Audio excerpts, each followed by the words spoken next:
I'm not about to get emotional. Yes, please. No. We're not going to be crying. We're not going to be crying. I'm not going to be doing this. So I can't believe I'm about to share this. Well, I want to thank you all for watching my YouTube channel and subscribing to my YouTube channel and loving what I do here. Thank you so much. I truly appreciate. So to this video, I'll be sharing my own fair share of failure. Yes, how have I dealt with failure over the years, and how I eventually went through the process and all of that. Okay, please, if you haven't subscribed, don't forget to subscribe and so you'll be notified of all amazing video I post per week. Thank you so much.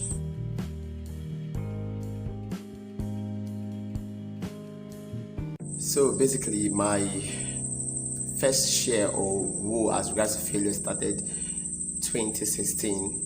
Yes, that was when I wrote my very first jam. Yes, I remember 2016.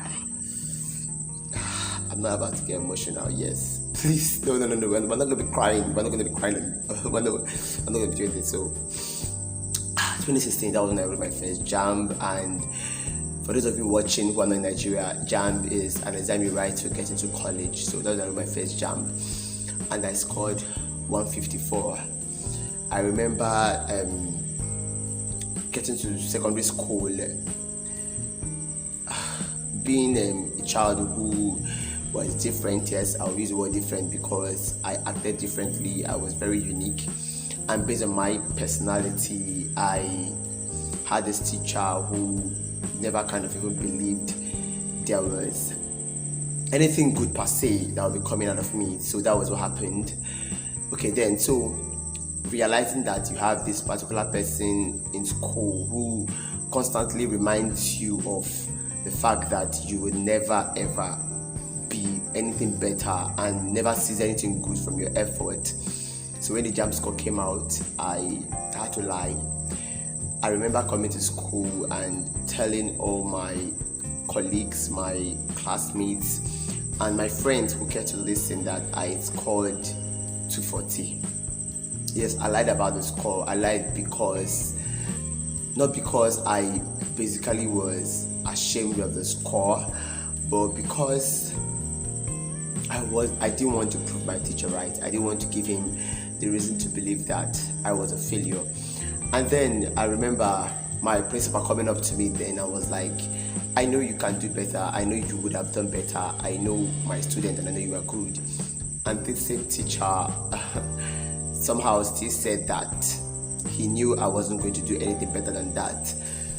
So eventually, one of the days I was with my friends and I just couldn't bring myself to keep it up with the lie.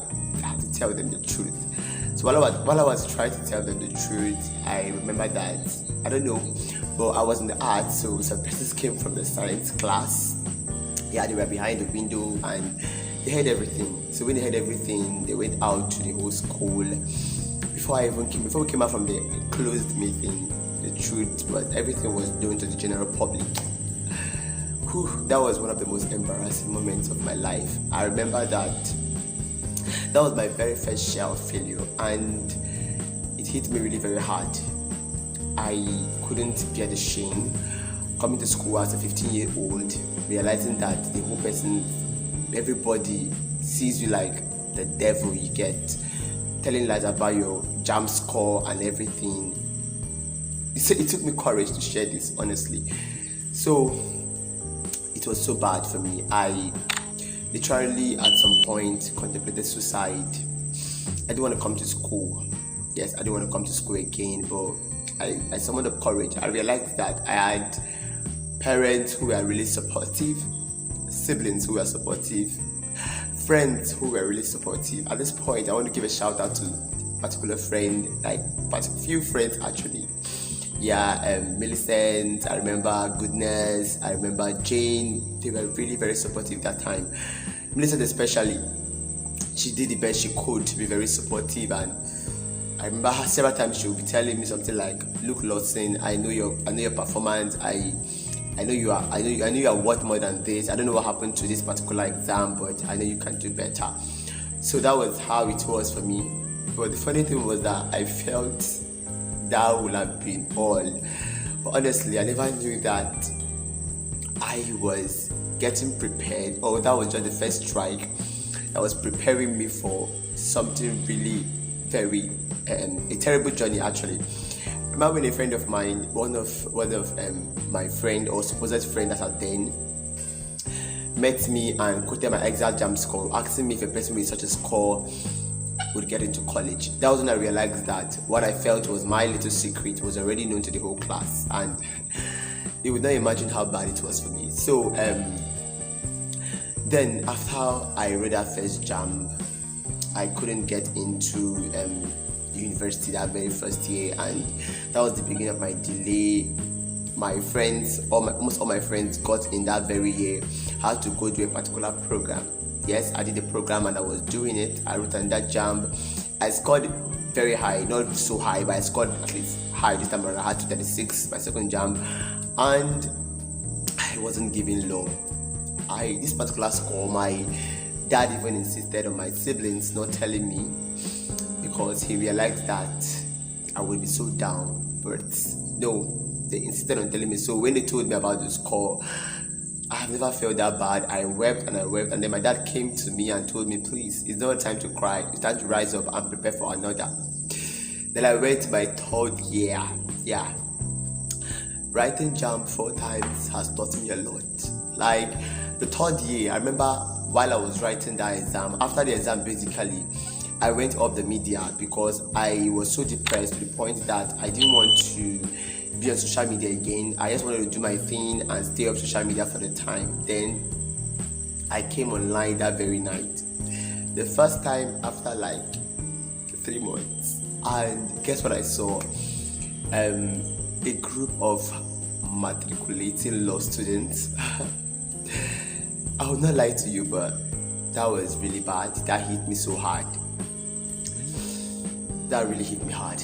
Honestly, that hit me so hard. I cried. This was like the third year. I cried. That night was to be like past 10. I had to call my friend Millicent. She was already fast asleep. I thought I couldn't bear it anymore. I wanted to end it all. At this point, when I look back at those days, I'm like, did I really want to end it all? Yeah.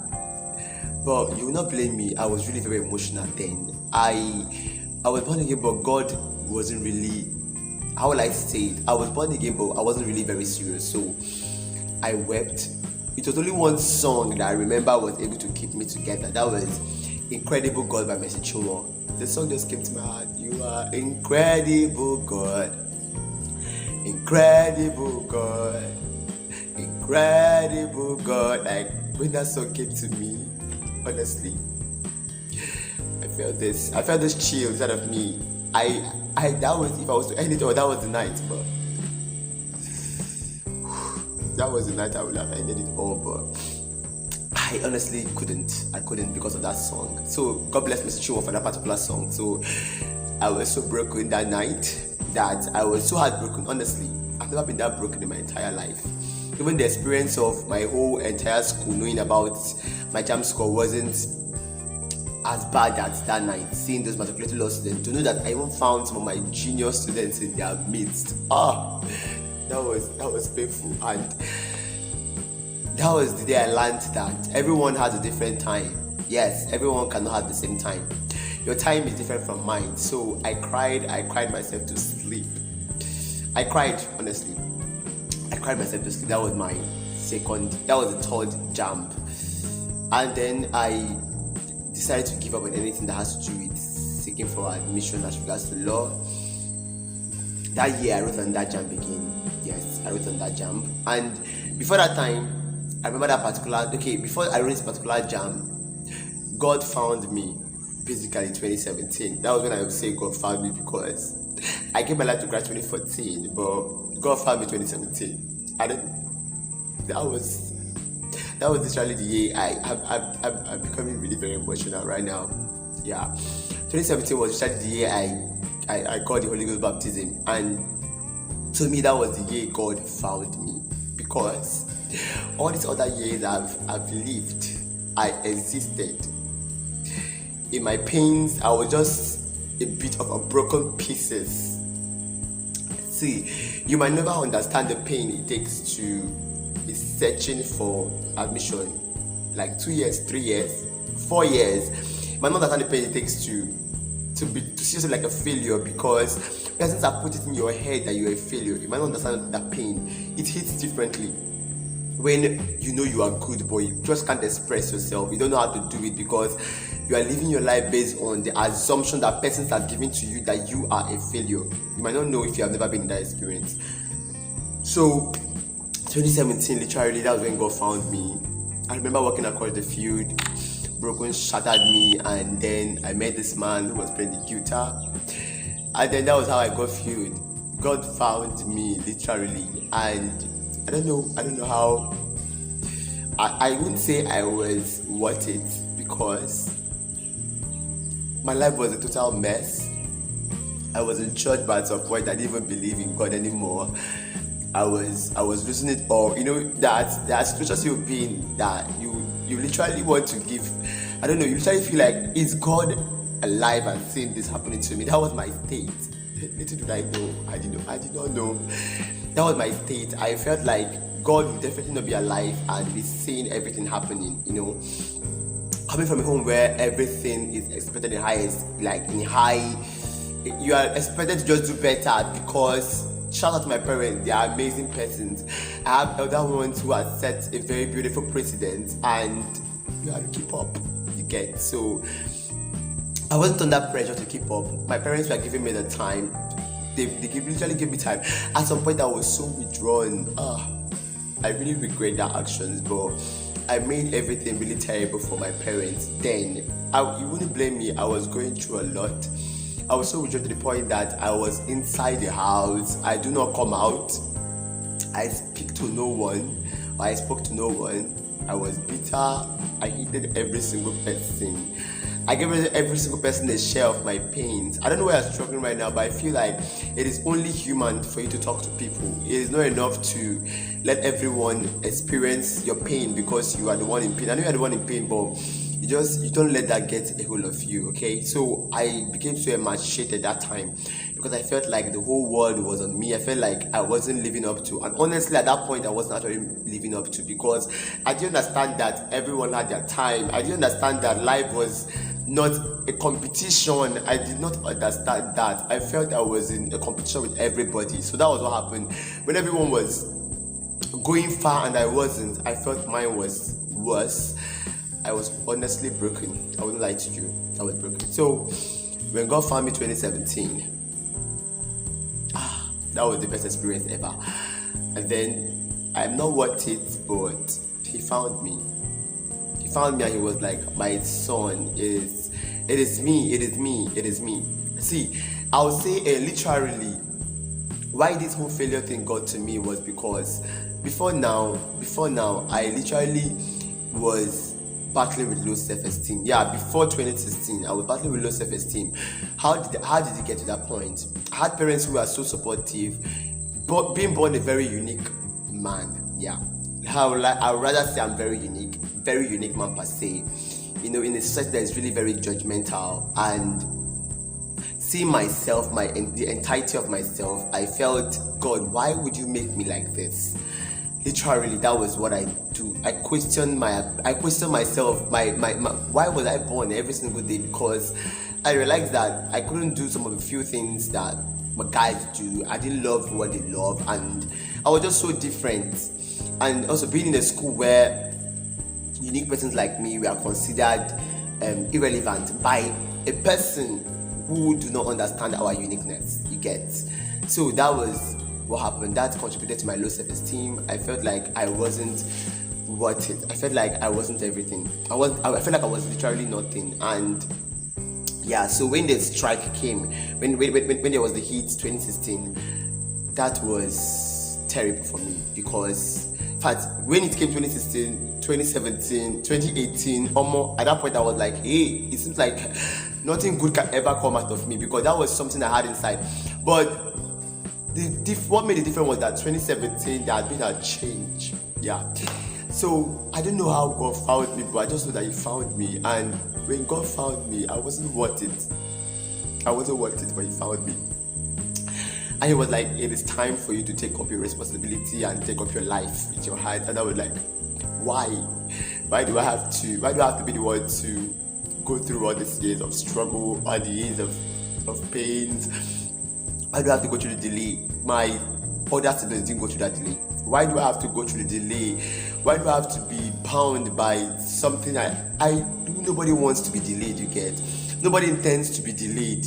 I know you don't intend to be delayed. I'm talking to you. You that you're watching this video, you don't intend, you're not a failure. I'm telling you, nobody intends to be delayed, but it just happens. So I question God. I'm like, why am I the one who has to be delayed? And God was like, because I'm taking you through this process because you need to learn. You need to come out and become strong. You need to be a voice. So you have to learn something. So now you might be there going through this process. It is not for you to kill yourself, okay? The failures might be there, yes, but it is time for you to learn. It is time for you to learn something from that particular situation. Yeah. That was how it was. So God found me, as I said, 2017, and it has been a smooth ride. Then I felt after God found me that I was going to get it. That was the part that broke me. It really broke me. Sometimes you might become so fervent because you need something from God. Doesn't mean you will get it. See, yes, it doesn't mean you will get it. Honestly, it doesn't mean you will get it, because if you're not done with the process, if you're not done with the process to get that thing, you might never have it. Until you're done with the process. If God knows that what He's going to give to you will take you away from Him, then He won't give it to you. When our God is jealous, when they say our God is a jealous God, because our God guides His own from the hands of the enemy. You get? So after God found me 2017, I felt like by 2018 I should already be getting the course. So I applied again. I applied 2018 to get into law. I scored 243. A week after my jam, guess what? I had a dream where I saw an admission letter, and what was written inside was, it said it's communication act. Exactly. Or it's telecommunication. I felt this cold around my spine. I called my parents. I was like, it seems like I'm not going to get into law this year. And my dad was like, what do you mean? I'm like, this is the dream I had. I cried when the admission came out. I'm telling you, Bella brethren, what I saw was communication arts, not even law. I was like, God, why would you have to do this to me? Why would you have? I was like, I'm serving you, right? Maybe I'm serving you now. Why would you have to do this to me? And then that's when God spoke. God speaks. So sometimes in the midst of your struggle, it's like as if you don't hear the voice. Look, when you are broken, most times when you are broken, you do not hear. But when you are quiet, you will hear. Because at that your broken state, at that your not even broken, at that your noisy state, at that time you are questioning God, your spirit is noisy, so you might not hear. So yeah, I went to do the communication at the University of Uyo, and then I asked God why. God told me, I'm bringing you here because of someone. Yeah, this is a story for another day. I eventually met the person, and to God be the glory, everything was beautiful. And then I wrote again, 2019. So I literally wrote 2016, 2017, 2018, and 2019. I went to do diploma, so I did matriculation in 2016. I did another matriculation 2018, and I matriculated again 2019. So I had 3 matriculations and 4 jam. Yeah, literally. So I went, I wrote again 2019. This time I told God, I said, I have been writing. I've been struggling. At this point, some of my classmates were already moving to 400 level. Do you know what? It hurts. Right now, by God's grace, I'm a 300 level low, but I know it's still hot. It still hurts, but God has taken over. So the pain is in the past, right? So that was what happened. My classmates were going to 300 level, and I'm like, God, what is this? This is the waiting room. I was in the waiting room then. God, like, I'm like, God, what is this? Why me? Why am I going through this pain and struggle? Then God was like, this time around, apply to school and you will get in. I applied. I thought I wouldn't get in. I had a lot of things. I wrote JAMB again and I had 248. Yeah, 248. I cried after the score came out. I was crying. I was like, God, why would I score this kind of a thing again? Why would I even have this kind of JAMB score again? And the God was like, calm down. If I give you the score, then you will use it to get into law. And I was like, oh, I've been hearing this particular line over and over again, God. I've been hearing this line over and over again. Oh. How come? I heard this line last year, but he didn't give me law. That's what I was telling God, literally. And God was like, I didn't give you that. I didn't tell you will get law. I told you I will give you admission. And I'm like, okay, that's different. So I applied, yeah.